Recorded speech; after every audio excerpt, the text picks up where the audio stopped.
आप में से बहुत लोगों को याद होगा जब महाभारत की लड़ाई चल रही थी, श्री कृष्ण ने अपने सुदर्शन चक्र से सूर्य के प्रकाश को रोक दिया था और दिन में ही अंधेरा कर दिया था। सूर्य प्रकाश को सुदर्शन चक्र से रोक दिया था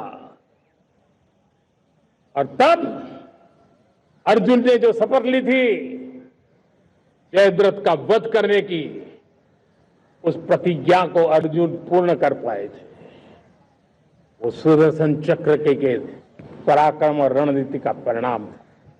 अब देश सुदर्शन चक्र मिशन लॉन्च करेगा।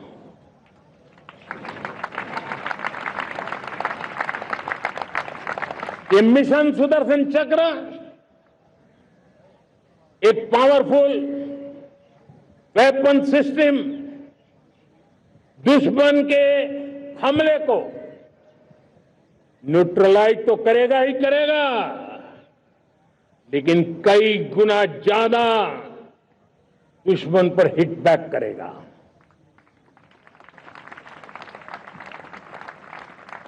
हमने भारत के इस मिशन सुदर्शन चक्र के लिए कुछ मूलभूत बातें भी तय की है। आने वाले 10 सालों में हम उसको प्रखरता से आगे बढ़ाना चाहते हैं। एक तो ये पूरी आधुनिक सिस्टम, इसके लिए रिसर्च, डेवलपमेंट, उसकी मैन्युफैक्चरिंग हमारे देश में ही हो, हमारे देश के नौजवानों के टैलेंट से हो, हमारे देश के लोगों के द्वारा बनी। दूसरा, एक ऐसी व्यवस्था होगी जो वॉरफेयर के हिसाब से भविष्य में क्या क्या संभावनाएं हैं उसका हिसाब किताब लगा करके +1 की स्ट्रेटेजी वर्कआउट करेगी।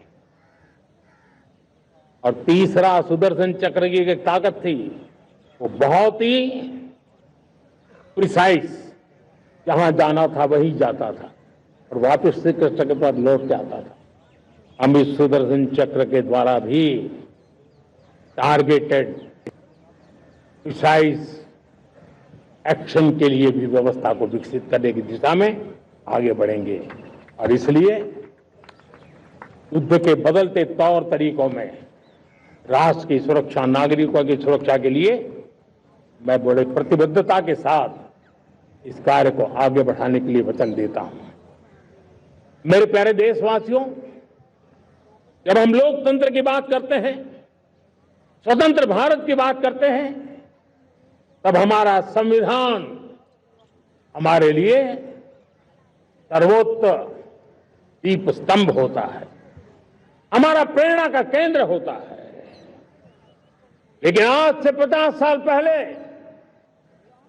भारत के संविधान का गला घोंट दिया गया था, भारत के संविधान के पीठ पे छुरा भोंक दिया गया था, देश को जेल खाना बना दिया गया था, आपातकाल लगा दिया गया था, इमरजेंसी थोप दी गई थी। इमरजेंसी के 50 साल हो रहे। देश की किसी भी पीढ़ी ने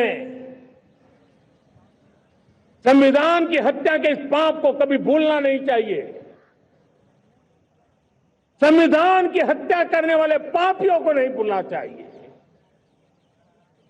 और हमें भारत के संविधान के प्रति अपने समर्पण को और मजबूती देते आगे बढ़ना चाहिए। वो हमारी प्रेरणा है। मेरे प्यारे देशवासियों, मैंने इसी लाल किले से पंच प्रण की बात कही थी। आज लाल किले से फिर से एक बार मेरे देशवासियों का पुनः स्मरण जरूर करना चाहता हूं। विकसित भारत बनाने के लिए न हम रुकेंगे, न हम झुकेंगे। हम परिश्रम की पराकाष्ठा करते रहेंगे और अपनी आंखों के सामने 2047 में विकसित भारत बना करके रहेंगे। मेरे प्यारे देशवासियों, हमारा दूसरा प्रण है कि हम हमारे जीवन में, हमारी व्यवस्थाओं में, हमारे नियम कानून परंपराओं में गुलामी का एक भी कण अब बचने नहीं देंगे। हम हर प्रकार की गुलामी से मुक्ति पाकर के ही रहेंगे। मेरे प्यारे देशवासियों, हम अपनी विरासत पर गर्व करेंगे। हमारी पहचान का सबसे बड़ा आभूषण, सबसे बड़ा गहना, सबसे बड़ा मुकुटमणि हमारी विरासत है। हम विरासत का गर्व करेंगे। मेरे प्यारे देशवासियों, इन सब के लिए एकता, ये मंत्र सबसे बड़ा शक्तिशाली मंत्र है और इसलिए एकता की डोर को कोई काट न सके, ये हमारा सामूहिक संकल्प होगा।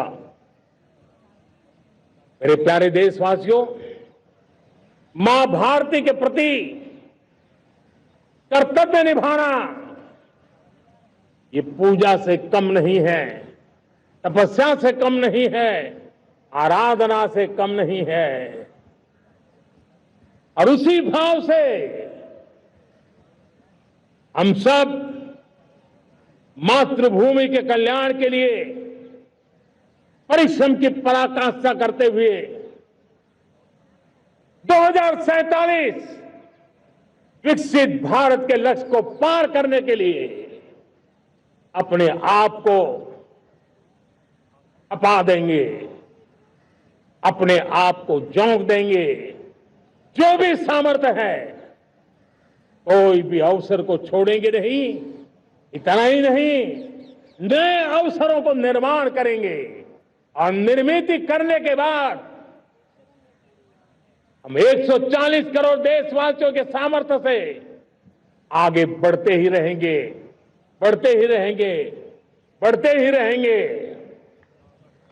मेरे प्यारे देशवासियों, हमें याद रखना है, 140 करोड़ देशवासियों को याद रखना है, परिश्रम में जो तपा है, परिश्रम में जो तपा है, उसने ही तो इतिहास रचा है।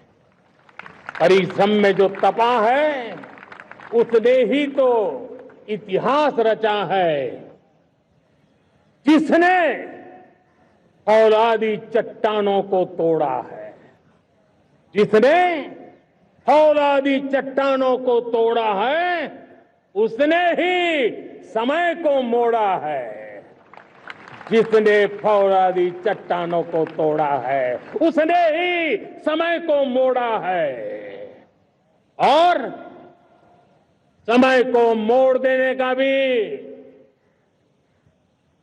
समय को मोड़ देने का भी यही समय है, सही समय है।